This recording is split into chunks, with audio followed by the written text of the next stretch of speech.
If the nozzle fails to emit air during normal working, but emits air when the handpiece is removed, it indicates a blockage in either the handpiece or the nozzle. The handpiece and the nozzle needed to be unblocked. Remove handpiece. Unblock the nozzle with a short needle. Unblock the other end with a long needle.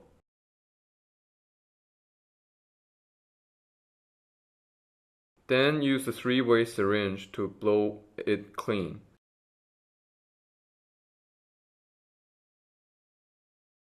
If the nozzle still does not emit air, either replace the handpiece or remove the nozzle to soak it in boiling water for 1 minute, and then repeat the previous steps.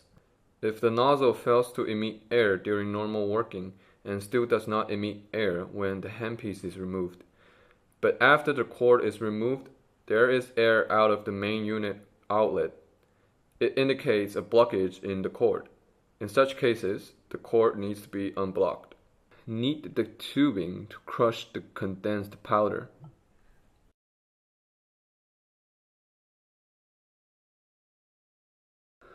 Use the air syringe to blow it clean.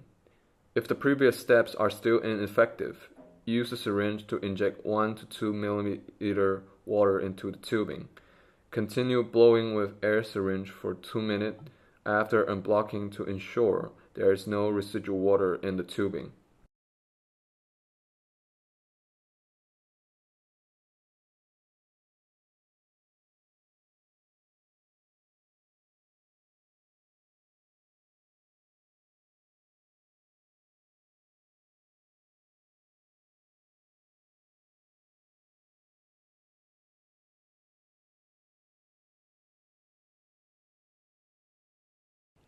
Run the device with powder capsule installed on.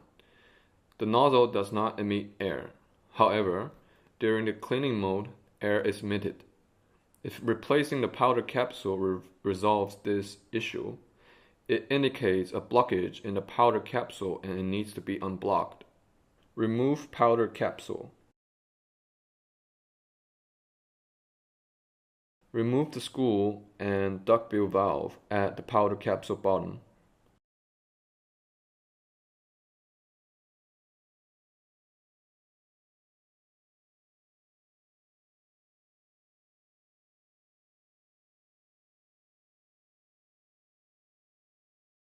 Use a short needle to unblock the duckbill valve hole.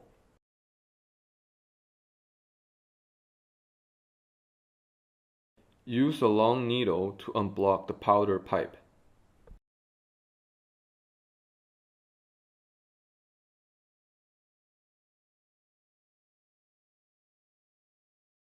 Blow it clean with a three-way syringe. Reinstall the screw and duckbill valve.